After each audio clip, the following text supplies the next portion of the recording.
जय श्री कृष्ण। श्रीमद् भगवद गीता के अध्याय 10 की शुरुआत करते हैं। श्रीमद् भगवद गीता अध्याय 10 श्लोक नंबर 1 का अर्थ। भगवान की विभूति और योग शक्ति का कथन तथा उनके जानने का फल। श्री भगवान बोले, हे महाबाहु, फिर भी मेरे परम रहस्य और प्रभाव युक्त वचन को सुन, जिससे मैं तुझे अतिशय प्रेम रखने वाले के लिए हित की इच्छा से कहूंगा। भगवान अर्जुन से कह रहे हैं,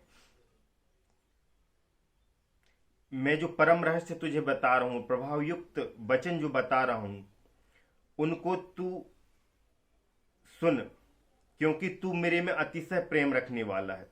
भगवान जानते हैं कि अर्जुन का भगवान के ऊपर बहुत ही प्रेम है। एक होता है प्रेम और एक अतिशय प्रेम। बहुत अधिक प्रेम है अर्जुन का भगवान के प्रति। भगवान कृष्ण पर वो बहुत अधिक भरोसा करते, विश्वास करते, उन्हें बहुत अधिक मानते हैं।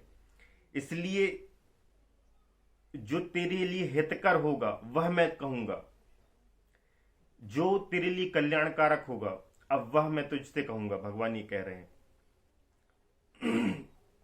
श्लोक नंबर 2 का अर्थ।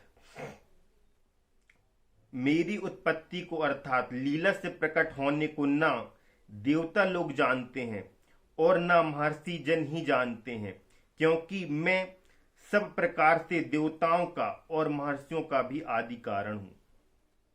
भगवान कह रहे हैं, जब कुछ भी उत्पन्न नहीं हुआ था तब से मेरी उत्पत्ति है, तब से मेरा प्रभाव है, तब से मैं हूं। तो ये जो ऋषि मुनि है, ये देवता है, इनमें से कोई मुझे नहीं जान सकता, कोई नहीं जानता, क्योंकि मैं इन सब का आदि कारण हूं। इन सब से पहले था, जब ये चराचर जगत नहीं था, देवता ऋषि कोई नहीं थे, उनसे भी पहले मैं था, इसलिए मैं सभी का आदि कारण हूं। श्लोक नंबर 3 का अर्थ। जो मुझको अजन्मा अर्थात वास्तव में जन्म रहित अनादि, अनादि उसको कहते हैं जो आदि रहित हो एवं सबका कारण हो, और लोगों को महान ईश्वर तत्व से जानता है, वह मनुष्यों में ज्ञानवान पुरुष संपूर्ण पापों से मुक्त हो जाता है। जो भगवान को जन्म रहित जानता है, अनादि जानता है, शाश्वत जानता है, ऐसे मनुष्यों में ज्ञानवान पुरुष संपूर्ण पापों से मुक्त हो जाता है। वह मनुष्य कैसा होता है? वही मनुष्य ज्ञानवान है, उसे ज्ञानवान जानना चाहिए। वह पुरुष ज्ञानवान है और वह पुरुष संपूर्ण पापों से मुक्त हो जाता है। श्लोक नंबर 4 और 5 का अर्थ। निश्चय करने की शक्ति, यथार्थ ज्ञान, असमूढ़ता, क्षमा, सत्य, इंद्रियों का वश में करना, मन का निग्रह तथा सुख दुख, उत्पत्ति प्रलय और भय अभय तथा अहिंसा, समता, संतोष, तप, स्वधर्म के आचरण से इंद्रियादि को तपाकर शुद्ध करने का नाम तप है। दान, कीर्ति और अपकीर्ति, ऐसे ये प्राणियों के नाना प्रकार के भाव मुझसे ही होते हैं। ये जो भाव हैं सबका कारणभूत क्या हूं? मैं हूं। भगवान कह रहे हैं, इन सब का कारणभूत मैं हूं।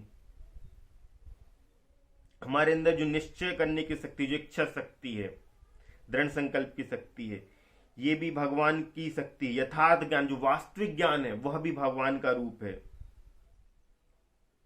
क्षमा, जो जीव क्षमा का जो स्वभाव धारण करता है, क्षमाशील होता है, वो क्षमा का गुण क्या है? वो भगवान का ही स्वरूप है, वो भगवान ही है। सत्य, जो जीव में सत्य विद्यमान है, जो सत्यता है, वह क्या है? भगवान का स्वरूप है, वो भगवान की ही शक्ति है। इंद्रियों का वश में करना, जो साधु संत जन इंद्रियों को अपने वश में कर रखते हैं, जो तपस्वी होते हैं, जो तप करते हैं, जो साधना करते हैं, वो इंद्रियों को जो वश में करने की जो शक्ति है, वो क्या है? भगवान है, भगवान का रूप है। मन का निग्रह, सुख दुख, सिर्फ एक जीवन का एक हिस्सा नहीं, दूसरा हिस्सा भी भगवान का ही स्वरूप है। संपूर्णता, वो भगवान है। उत्पत्ति प्रलय, उत्पत्ति का कारण भी कौन है? भगवान है, और प्रलय का कारण भी भगवान है। भय अभय तथा अहिंसा, ये सब जो भाव हैं वो किससे उत्पन्न होते हैं? अहिंसा, समता, संतोष, तप, दान, कीर्ति और अपकीर्ति, ऐसे ये प्राणियों के नाना प्रकार के भाव मुझसे ही होते हैं। जो प्राणियों में इस प्रकार के भाव उत्पन्न होते हैं, ये सब क्या है, भगवान की ही शक्ति से संचालित होते हैं। भगवान के ही ये सब भाव भगवान से ही उत्पन्न हुए हैं, सब चराचर के। श्लोक नंबर 6 का अर्थ। 7 महर्षि जन, 4 उनसे भी पूर्व होने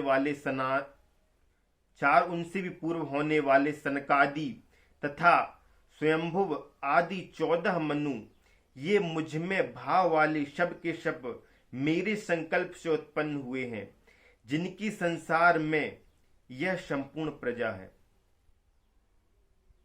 भगवान कह रहे 7 जो सप्तऋषि हैं उनकी उत्पत्ति मुझसे होती है। उनसे भी पूर्व जो 4 सनकादि ऋषि हैं उनकी उत्पत्ति मुझसे हुई है। स्वाम्भादि आदि जो 14 मनु हुए हैं उन सब की उत्पत्ति मुझसे हुई है, और इन सब लोगों से ही ये संसार की उत्पत्ति हुई है। इन सब लोगों से ही संसार के संपूर्ण प्रजाजन उत्पन्न होते हैं। श्लोक नंबर 7 का अर्थ। जो पुरुष मेरी इस परमेश्वर रूप विभूति को और योग शक्ति को तत्व से जानता है, वह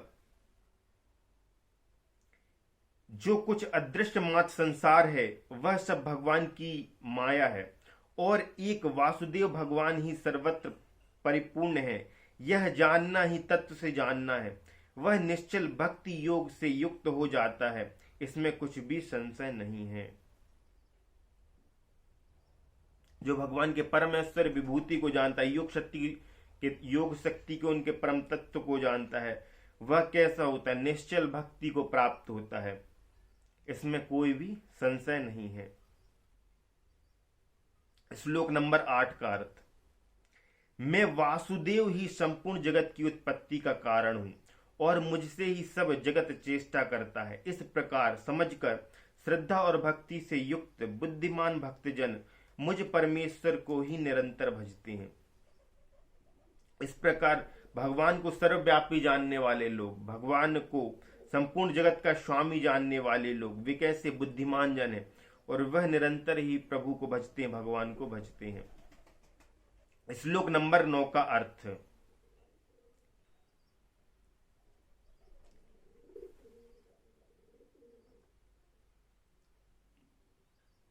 निरंतर मुझ में मन लगाने वाले और मुझ में ही प्राणों को अर्पण करने वाले,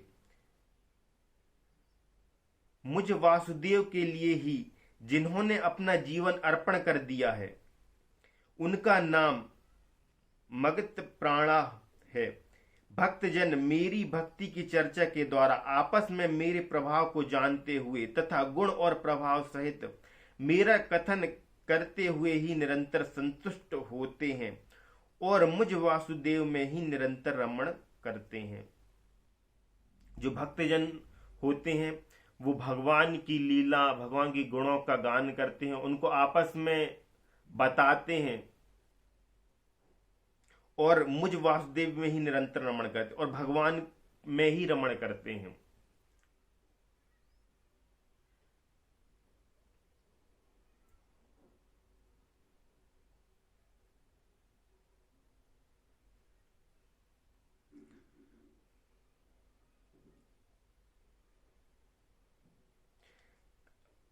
गोस्वामी तुलसीदास जी ने लिखा है कि हरि अनंत हरि कथा अनंता, कहाँ ही सुनहि सब विधि सब संता, कहाँ ही सुनहि बहु विधि सब संता।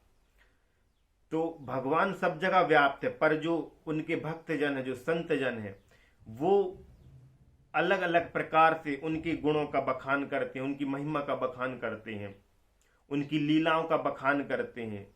कहाँ ही सुनहि बहु विधि सब संता।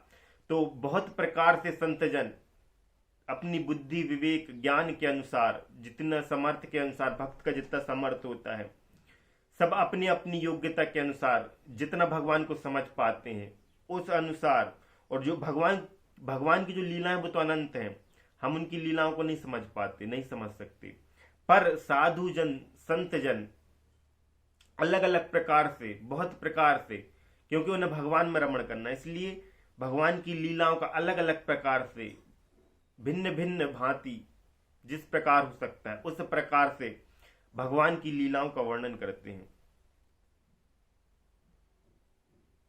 श्लोक नंबर 10 का अर्थ, उन निरंतर मेरे ध्यान आदि में लगे हुए और प्रेम पूर्वक भजने वाले भक्तों को मैं वह तत्व ज्ञान रूप योग देता हूं जिससे वे मुझको ही प्राप्त होते हैं। जो भगवान को निरंतर भजते हैं, भगवान की भक्ति करते हैं, ऐसे लोगों को भगवान कह रहे हैं मैं उनको तत्व ज्ञान रूपी योग देता हूं जिससे वो मुझे प्राप्त कर पाते हैं। श्लोक नंबर 11 का अर्थ, हे अर्जुन, उनके ऊपर अनुग्रह करने के लिए उनके अंतःकरण में स्थित हुआ मैं स्वयं ही उनके अज्ञान जनित अंधकार को प्रकाशमय तत्व ज्ञान रूप दीपक के द्वारा नष्ट कर देता हूं। जो भगवान को भजता है उनके अंतःकरण में भगवान प्रकाश रूप में विद्यमान होते हैं, प्रकाश की तरह वो उत्पन्न होते हैं, उनका तत्व ज्ञान उत्पन्न होता है। जो अंधकार, अज्ञान रूपी जो अंधकार है उसका नाश कर देता है। श्लोक नंबर 12-13 का अर्थ, अर्जुन द्वारा भगवान की स्तुति तथा विभूति और योग शक्ति को कहने के लिए प्रार्थना। अर्जुन बोले, आप परम ब्रह्म, परम धाम और परम पवित्र हैं, क्योंकि आपको सब ऋषिगण सनातन दिव्य पुरुष एवं देवों का भी आदि देव, अजन्मा और सर्वव्यापी कहते हैं। वैसे ही देव ऋषि नारद तथा असित और देवल ऋषि तथा महर्षि व्यास भी कहते हैं और आप भी मेरे प्रति कहते हैं। अर्जुन कह रहे हैं कि आप परब्रह्म है, परमात्मा है, भगवान का स्वरूप है, ऐसा देव ऋषि जी कहते हैं, देवल ऋषि कहते हैं, असित कहते हैं, और महर्षि वेद व्यास जी ने भी आपके प्रति ऐसा कहा है कि आप भगवान का स्वरूप हैं, आप भगवान हैं। और आप भी स्वयं ये कह रहे हैं कि मैं भगवान हूं। श्लोक नंबर 14 का अर्थ, हे केशव, जो कुछ भी मेरे प्रति आप कहते हैं इस पर सबको मैं सत्य मानता हूं। हे भगवान, आपकी लीलामय स्वरूप को न तो दानव जानते हैं और न देवता ही जानते हैं। अर्जुन कह रहे हैं कि मैं, आप जो कह रहे हैं मैं उसे सत्य मान रहा हूं कि आपने जो कहा है आपके स्वरूप को कोई भी नहीं जानता। श्लोक नंबर 15 का अर्थ, हे भूतों को उत्पन्न करने वाले, हे भूतों के ईश्वर, हे देवों के देव, हे जगत के स्वामी, हे पुरुषोत्तम, आप स्वयं ही अपने से अपने को जानते हैं कि आप तो भगवान हैं, हम आपको नहीं जानते। आप ही अपने वैभव को, आप ही अपने स्वरूप को जान सकते हैं, आप ही अपने ऐश्वर्य को जानते हैं। श्लोक नंबर 16 का अर्थ, इसलिए आप ही उन अपनी दिव्य विभूतियों को संपूर्णता से कहने में समर्थ हैं जिन विभूतियों द्वारा आप इन सब लोगों को व्याप्त करके स्थित है। आप इस संपूर्ण जगत को जानने वाले हैं, संपूर्ण माया के अधिपति हैं, संपूर्ण माया के जाल को आप समझने वाले हैं, क्योंकि सब आपसे उत्पन्न हुए, आप सबके स्वामी हैं। तो आप ही बताएं कि आपके का स्वरूप कैसा, आपका ऐश्वर्य कैसा है, जिज्ञासा कर रहे हैं अर्जुन। श्लोक नंबर 17 का अर्थ, हे योगेश्वर, मैं किस प्रकार निरंतर चिंतन करता हुआ आपको जानूं, और हे भगवान, आप किन किन भावों में मेरे द्वारा चिंतन करने योग्य हैं। मैं आपके स्वरूप को किस प्रकार से जान सकता हूं योगेश्वर, हे प्रभु, और किस प्रकार से मुझे आपका चिंतन करना चाहिए। श्लोक नंबर 18 का अर्थ, हे जनार्दन, अपनी योग शक्ति को और विभूति को फिर भी विस्तार पूर्वक कहिए, क्योंकि आपके अमृतमय वचनों को सुनते ही, क्योंकि आपके अमृतमय वचनों को सुनते हुए मेरी तृप्ति नहीं होती, अर्थात सुनने की उत्कंठा बनी ही रहती है। अब अध्याय 10 में भगवान अपने ऐश्वर्य को बताएंगे कि मेरा ऐश्वर्य क्या है, मैं किस प्रकार से जगत में विद्यमान है, मेरी शक्ति, इसके बारे में बताएंगे। श्लोक नंबर 19 का अर्थ, भगवान द्वारा अपनी विभूतियों और योग शक्ति का कथन। श्री भगवान बोले, हे कुरुश्रेष्ठ, अब मैं जो मेरी दिव्य विभूतियां हैं उनको तेरे लिए प्रधानता से कहूंगा, क्योंकि मेरे विस्तार का अंत नहीं है। अब भगवान कह रहे उनमें जो दिव्य विभूतियां हैं मैं उनका वर्णन करूंगा तुझसे, क्योंकि मेरा विस्तार बहुत बड़ा है। अब भगवान बता रहे हैं अर्जुन से, श्लोक नंबर 20 का अर्थ, हे अर्जुन, मैं सब भूतों के हृदय में स्थित सबका आत्मा हूं तथा संपूर्ण भूतों का आदि मध्य और अंत भी मैं ही हूं। श्लोक नंबर 21 का अर्थ, मैं अदिति के 12 पुत्रों में विष्णु और ज्योतियों में किरणों वाला सूर्य हूं। भगवान कह रहे अदिति के जो 12 पुत्र हैं उनमें मैं विष्णु हूं, मुझे विष्णु जान। ज्योतियों में किरणों वाला सूर्य हूं। ज्योतियों में जो सबसे प्रकाशित है, तेजमान, वो कौन है? सूर्य है। तो ज्योतियों में मैं सूर्य हूं। हर वस्तु में जो प्रधानता है वो भगवान का स्वरूप है। भगवान सबसे जो भी प्रधान वस्तु हमें आसपास दिख रही है उनमें जो प्रधानता दिखती है, उनमें जो विशेषता दिखती है, वो भगवान का ही स्वरूप है। इसलिए भगवान कह रहे हैं ज्योतियों में सूर्य हूं, मुझे सूर्य जानो। तथा मैं 49 वायु देवताओं का तेज और नक्षत्रों का अधिपति चंद्रमा हूं। नक्षत्रों में मैं कौन हूं? चंद्रमा हूं। मैं वेदों में साम वेद हूं। साम वेद का स्वरूप संगीतमय है, गीत है, गीत की तरह है।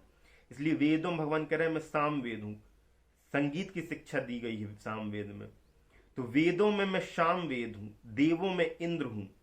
जो देवता है उनमें इंद्र हूं मैं, क्योंकि देवता सभी देवताओं के राजा है इंद्र। इसलिए देवताओं में मैं इंद्र हूं। इंद्रियों में मैं मन हूं।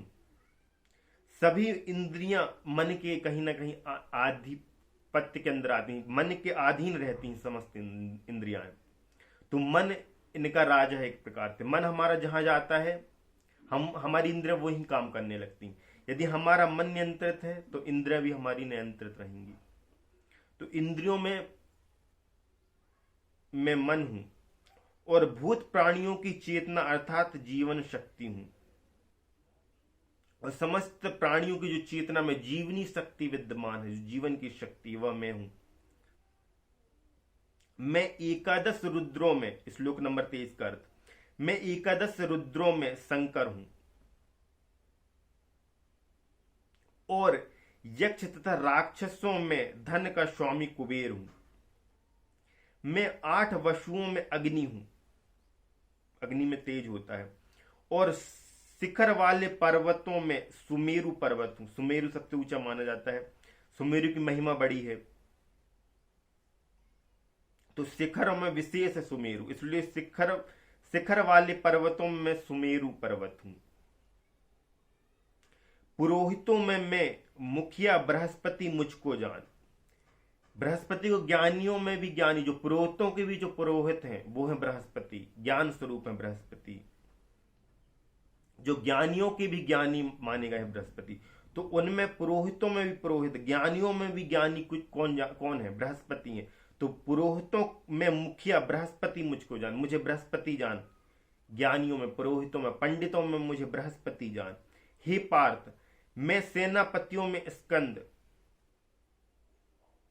वीरता में स्कंद के समान, कार्तिकेय के समान कोई वीर नहीं है। तो सेनापतियों में मैं स्कंद हूं, ऐसा जानो। और जलाशयों में मैं समुद्र हूं।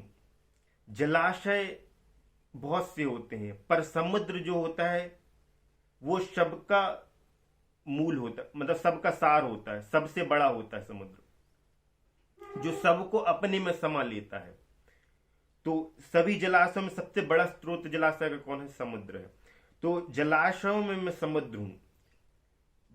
समस्त नदियां, समस्त जल आकर कहां पर इकट्ठा होता है? समुद्र में। तो सबका मूल कारण मुझे जाना, इसलिए जलाशयों में मैं समुद्र हूं। समस्त नदियां समुद्र में आकर मिलती जिस प्रकार, तो जलाशयों में मैं समुद्र हूं।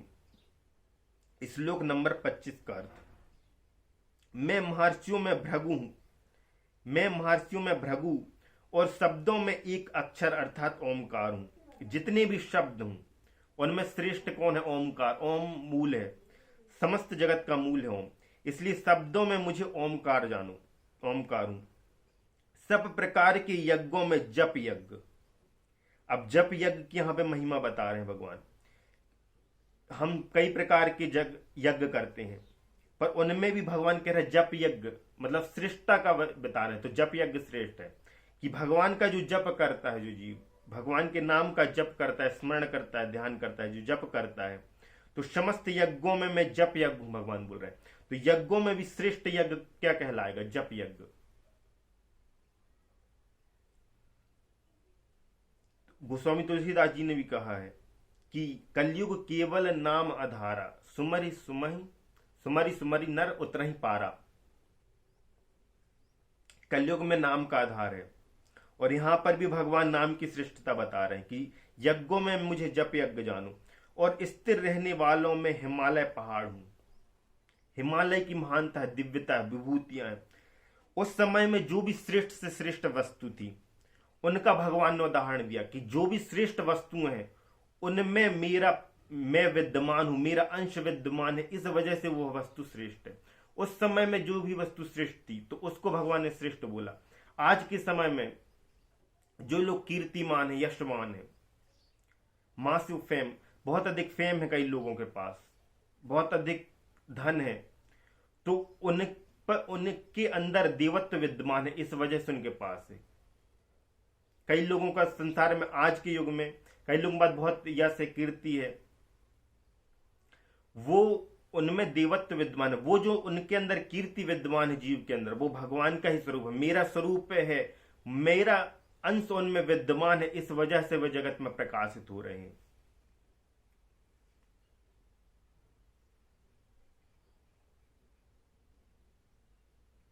जिनकी भी समाज में यश है, कीर्ति, प्रतिष्ठा है बहुत अधिक, देश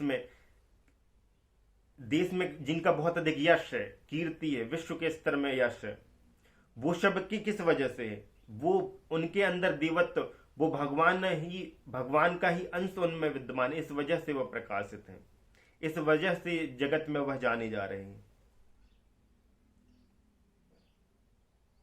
श्लोक नंबर 26। मैं सब वृक्षों में पीपल वृक्ष हूं।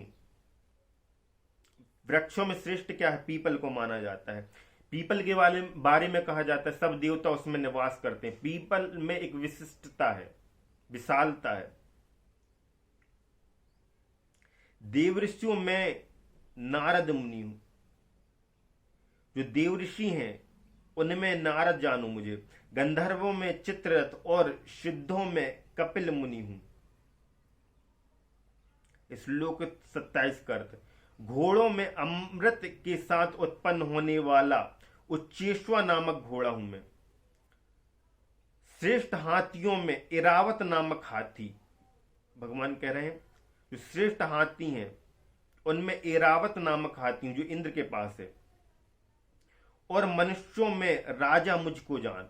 और जो मनुष्य हैं, मनुष्यों में जो राजा है, जो राजा में श्रेष्ठता दिखाई पड़ती है, जो प्रभुत्व है राजा के पास, वह भगवान, वो प्रभुत्व की जो शक्ति है वो भगवान का अंश उनमें विद्यमान है, इस वजह से।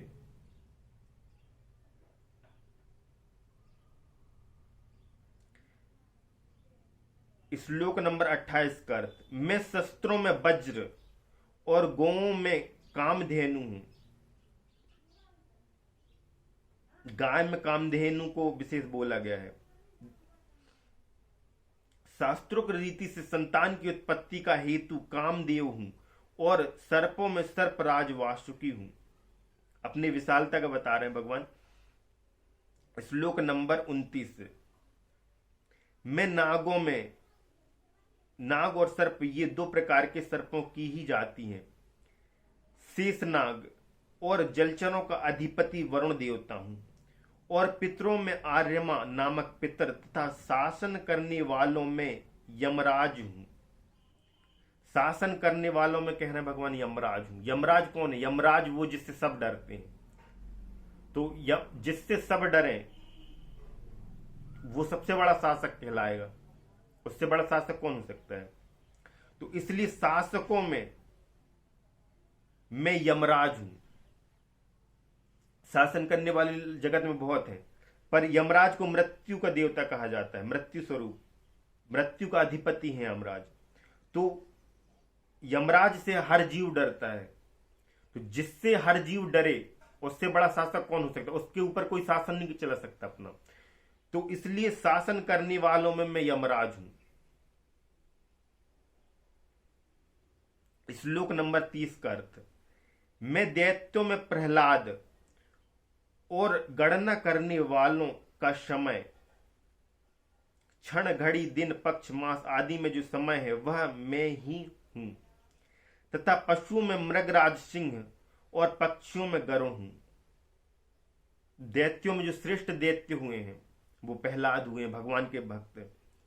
तो बुराई में भी जो अच्छाई दिख रही है, बुरे लोगों के बीच में जो अच्छा पैदा हो गया वह भी मेरा स्वरूप है। तो दैत्यों में मैं प्रहलाद हूं, भगवान कह रहे हैं।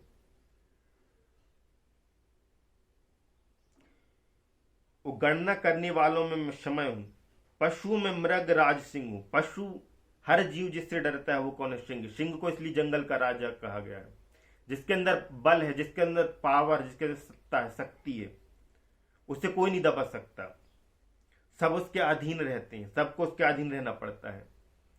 तो पशुओं में मैं सिंह हूं कह रहे हैं भगवान। तो इसलिए शेर को राजा कहा गया जंगल का। पशुओं में मैं सिंह, पक्षियों में गरुड़ हूं। पक्षियों में जो सबसे शक्तिशाली है वो गरुड़ है। आकाश में उड़ते हैं, स्वेच्छा से जहां चाहे वहां जा सकते हैं। श्लोक नंबर 31 का अर्थ, मैं पवित्र करने वालों में वायु, शस्त्रधारियों में श्री राम हूं। मैं पवित्र करने वाले में वायु। वायु यदि सुगंधित बहे, पवित्र बहे, ठंडी बहे, अच्छी बहे, तो वायु के समान हमें कोई कुछ चीज पवित्र नहीं कर पाती। यदि वायु से अर्थ वातावरण से है, यदि वातावरण शुद्ध हो जहां, तो शुद्ध वातावरण से अधिक पवित्र करने वाली कोई चीज नहीं है। यदि हम अच्छे वातावरण में पहुंच जाए, ऐसे वातावरण में, माहौल में पहुंच जाए जहां पवित्रता ही पवित्रता व्याप्त हो, चारों तरफ सुगंध हो, अच्छा वातावरण हो, सकारात्मक माहौल हो, अच्छी सोच के लोग हों, तो ऐसी वायु में यदि हम पहुंच जाए तो वहां से अधिक पवित्र हम कहीं और महसूस नहीं कर सकते। हम जैसे माहौल में जाएंगे हम वैसे वहां के आभा को हम महसूस करते हैं, वहां की ऊर्जा को हम महसूस करते हैं। यदि हम अच्छी जगह जाते हैं तो हम अपने आप को पवित्र और शांत महसूस करते हैं। कई जगह पर जाकर हम अपने आप को कंफर्टेबल महसूस नहीं करते, क्योंकि वहां की एनर्जी अच्छी नहीं होती। कई जगह जाकर जो देवस्थल होते हैं, देवताओं के घर होते हैं, देवालय होते हैं, मंदिर होते हैं, वहां जाकर हम अच्छा महसूस करते हैं, क्योंकि वहां की ऊर्जा कैसी होती है, अच्छी होती है, उत्तम होती है, देवत्व होता है वहां। इसलिए तो मैं पवित्र करने वालों में वायु हूं। यदि वायु वातावरण अच्छा हो तो हम अपने आप को पवित्र महसूस करते हैं। शस्त्रधारियों में मैं श्री राम हूं। शस्त्र धारण करने वाले बहुत हैं जगत में, पर राम जैसे जो धैर्यवान है, जो गुरु के अनुसार चलता है, गुरु की बात मानता है, गुरु जो कहे मानने को तैयार है, तो सत्य अच्छी चीज का जो अनुसरण करता है उसके अनुसार चलता है। शस्त्र है राम के पास पर उसका दुरुपयोग नहीं करते, इसलिए वो राम है। हनुमान जी जब रावण के पास गए थे कि सीता जी को वापस लौटा दो, यह आवेदन करने गए थे, तो उन्होंने कहा कि हमारे राम प्रभु इतने करुणामय हैं, इतने दयालु हैं कि तुम यदि सीता को लौटा दो, सीता जी को लौटा दो, सीता माता को, तो वो युद्ध नहीं होगा, वो तुम्हें क्षमा कर देंगे, माफ कर देंगे। तो जिनने उनका बुरा भी किया उनके प्रति भी वो दया की भावना रखते, ऐसे हैं राम। तो शस्त्रधारी राम अपनी शक्ति का गलत उपयोग नहीं करते राम, इसलिए वो राम है। तो शस्त्रधारियों में मैं राम हूं। जब रावण ने सीता को नहीं लौटाया कि नहीं लौटाऊंगा, तब जाके उन्होंने युद्ध किया भगवान ने। तो शस्त्रधारियों में मैं राम हूं, भगवान कह रहे, तथा मछलियों में मगर हूं। नदियों में श्री भागीरथी गंगा जी हूं। नदियों में श्रेष्ठ क्या है? गंगा, इसलिए मैं गंगा हूं। श्लोक नंबर 32 का अर्थ। हे अर्जुन, सृष्टियों का आदि और अंत तथा मध्य भी मैं ही हूं।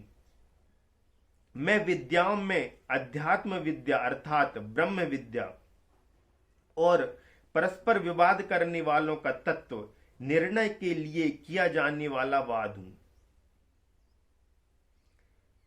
जो विद्याएं हैं उनमें मैं अध्यात्म विद्या हूं। भगवान का अध्यात्म विद्या मूल है, ब्रह्म विद्या मूल है।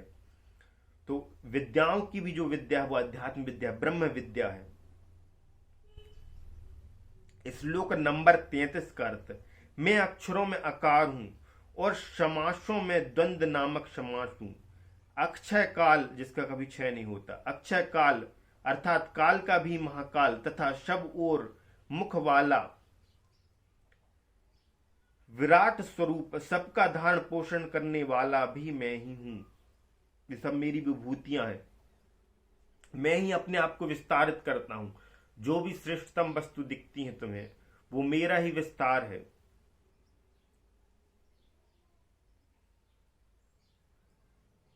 मेरा ही प्रभाव, मेरी ही शक्ति जगत में दिखाई पड़ती, इसलिए जगत इतना विविध और रंगों से भरा हुआ दिखाई पड़ता है। श्लोक नंबर 34 का अर्थ। मैं सबका नाश करने वाला मृत्यु और उत्पन्न करने वालों का उत्पत्ति हेतु हूं तथा स्त्रियों में कीर्ति कीर्ति आदि ये 7 देवताओं की स्त्रियां और स्त्रीवाचक नाम वाले गुण भी प्रसिद्ध हैं। इसलिए दोनों प्रकार से ही भगवान की विभूतियां हैं तथा स्त्रियों में कीर्ति, श्री, वाक, स्मृति, मेधा, घृति और क्षमा हूं। श्लोक नंबर 35 का अर्थ। तथा गायन करने योग स्तुतियों में मैं बृहत साम और छंदों में गायत्री छंद हूं तथा महीनों में मार्गशीर्ष और ऋतुओं में मैं वसंत ऋतु हूं। श्लोक नंबर 36 का अर्थ। मैं छल करने वालों में जुआ और प्रभावशाली पुरुषों का प्रभाव हूं। जो प्रभाव रखते हैं उनमें जो प्रभाव है प्रभावशाली पुरुषों में, वह मेरा स्वरूप है। मैं जीतने वालों का विजय हूं। जो लोग विजयी रहते हैं, हारते नहीं हैं, जीतते हैं, उनमें जो विजय है वह मेरा स्वरूप है। इस प्रकार मेरी शक्ति समस्त जगत में विद्यमान है ना। निश्चय करने वालों का निश्चय और सात्विक पुरुषों का सात्विक भाव हूं। जो सत्व गुण प्रधान लोग हैं, सात्विकता से रहने वाले लोग हैं, उन सात्विक लोगों में जो सात्विकता का भाव, अच्छा भाव है, अच्छी भावना वाले पुरुषों में जो सात्विकता है, वह मेरा स्वरूप है। श्लोक नंबर 37 का अर्थ। वृष्टिवंशियों में यादवों के अंतर्गत एक वृष्टिवंश भी था। वासुदेव अर्थात मैं स्वयं तेरा सखा। पांडवों में मैं धनंजय अर्थात तू। मुनियों में मैं वेद व्यास और कवियों में शुक्राचार्य कवि भी मैं ही हूं। मुनियों में भी मुनि वेद व्यास जी। वेद व्यास जी ने कहा जाता है पहले वेद एक थे, उनको 4 भागों में वेद व्यास जी ने विभाजित किया। एक था वेद, उसको उसके गुण स्वभाव के अनुसार 4 भागों में 4 वेद बनाए वेद व्यास जी ने। ऋग्वेद, सामवेद, यजुर्वेद, अथर्ववेद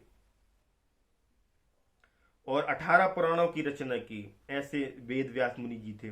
तो मुनियों में मैं वेद व्यास हूं, श्रेष्ठ। कवियों में शुक्राचार्य कवि भी मैं ही हूं।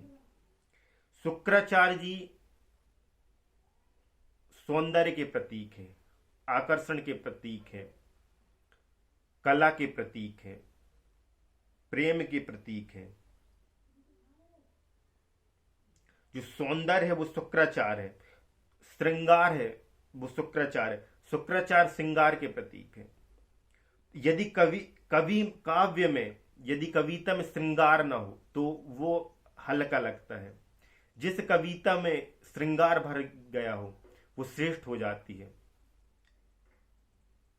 श्रृंगार होने पर यदि कविता को पंक्तिबद्ध रूप से नहीं लिखा गया, यदि उससे सजाया नहीं गया, उसमें श्रृंगार रस नहीं डाला गया, तो कविता में सौंदर्य नहीं दिखाई पड़ता। तो इसलिए कह रहे हैं कवियों में मैं शुक्राचार्य कवि हूं, कवियों में श्रेष्ठ है शुक्राचार्य। इसलिए श्लोक नंबर 38 का अर्थ, मैं दमन करने वालों का दंड अर्थात दमन करने की शक्ति हूं, जीतने की इच्छा वालों की नीति हूं, गुप्त रखने योग्य भावों का रक्षक मौन हूं, और ज्ञानवानों का तत्व ज्ञान में ही हूं। ये सब में मेरे स्वरूप है, भगवान कह रहे हैं। श्लोक नंबर 29, और हे अर्जुन, जो सब भूतों की उत्पत्ति का कारण है वह भी मैं ही हूं, क्योंकि ऐसा चर और अचर कोई भी भूत नहीं है जो मुझसे रहित हो। श्लोक नंबर 40 का अर्थ, हे परम तप, मेरी दिव्य विभूतियों का अंत नहीं है। मैंने अपनी विभूतियों का यह विस्तार तो तेरे लिए एक देश से अर्थात संक्षेप से कहा है। भगवान कह रहे हैं मेरी विभूतियों का कोई अंत नहीं है। उस समय जो श्रेष्ठ से श्रेष्ठ विभूतियां थी, श्रेष्ठ वस्तु में जो श्रेष्ठ था, उनका भगवान ने वर्णन किया, उनके बारे में बताया।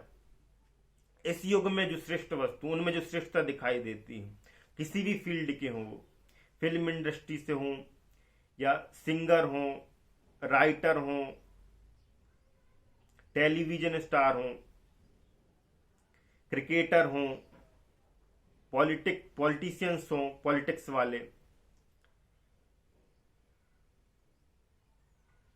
ये जितने भी लोग हैं जिनके पास यह से प्रसिद्धि है, धन है अपार, इनके पास एक विशिष्ट गुण है, जो इनके अंदर विशिष्टता है, वो क्या है? भगवान का स्वरूप है। आज के सानिध्य में देखें, आज की परिप्रेक्ष्य में यदि देखें तो अभिनेता में जो अभिनय का गुण है वो भगवान का स्वरूप है। राजनेता में जो राजनीति का गुण है वो भगवान से ही प्राप्त है। उसको कहीं ना कहीं वो राज कर पा रहा है, लोगों पर शासन कर पा रहा है, ये देवत्व का उदाहरण है। देवत्व है उसमें जब भी तभी कर पा रहा है। जो गायक है, सिंगर है, गा रहे हैं, जो गायक में जो गाने का गुण है, जो सुरों को समझने की जो उसके अंदर समझ है, जो मधुरता है गायक के अंदर, वो जो गाने की कला है, वो क्या भगवान का स्वरूप है। इन सब में धनवान में जो धन कमाने की कला है वो भगवान की कला है, वो भगवान का स्वरूप है। जितने भी कलाकार हैं, जितने भी प्रभुत्व को प्राप्त है, जिनके पास भी विभूति, विशिष्टता है, कला है, सौंदर्य है, वो सभी लोग, उनके अंदर जो गुण है वो क्या है? भगवान का ही स्वरूप है। भगवान से ही वो शक्ति प्राप्त हो रही है उनको, उनमें देवत्व है। जीव में इतना समर्थ नहीं है वो विशिष्ट बन जाए। भगवान की कृपा से जीव विशिष्ट हो जाता है साधारण से।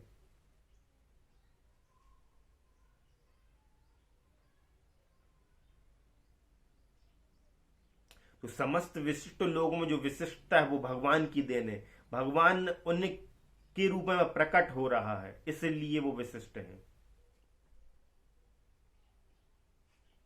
श्लोक नंबर 41 का अर्थ, जो भी विभूति युक्त अर्थात ऐश्वर्य युक्त, कांति युक्त और शक्ति युक्त वस्तु है, भगवान कह रहे जो भी विभूति युक्त वस्तु, जिनमें विभूतियां हैं, जो विशिष्ट है, ऐश्वर्य युक्त, जिनके पास ऐश्वर्य है, कांति है, तेज है जिनके अंदर, कांति युक्त चीजें और शक्ति युक्त चीजें, शक्ति युक्त वस्तुएं, उसको तू मेरे तेज के अंश की ही अभिव्यक्ति जान, कि उन सब में जो तेज है वो सब मेरी ही अभिव्यक्ति, मैं ही उनके रूप में प्रकट हो रहा हूं और इस जगत को, चराचर को मोहित कर रहा हूं।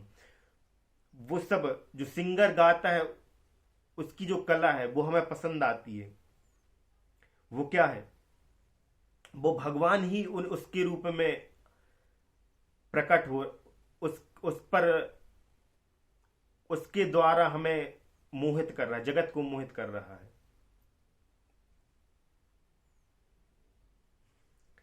श्लोक नंबर 42 का अर्थ।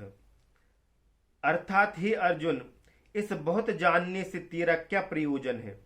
मैं इस संपूर्ण जगत को अपनी योग शक्ति के एक अंश मात्र से धारण करके स्थित हूं। ओम तत्सति। श्रीमद् भगवद गीता उपनिषत्सु ब्रह्म विद्या योग शास्त्रे श्री कृष्ण अर्जुन संवादे विभूति योगो नाम 10वां अध्याय। यहाँ पर श्रीमद् भगवद गीता का 10वां अध्याय संपूर्ण होता है। इस अध्याय में भगवान ने अपने ऐश्वर्य के बारे में बताया है कि मैं श्रेष्ठ से श्रेष्ठ वस्तुओं में क्या हूं। जय श्री कृष्ण।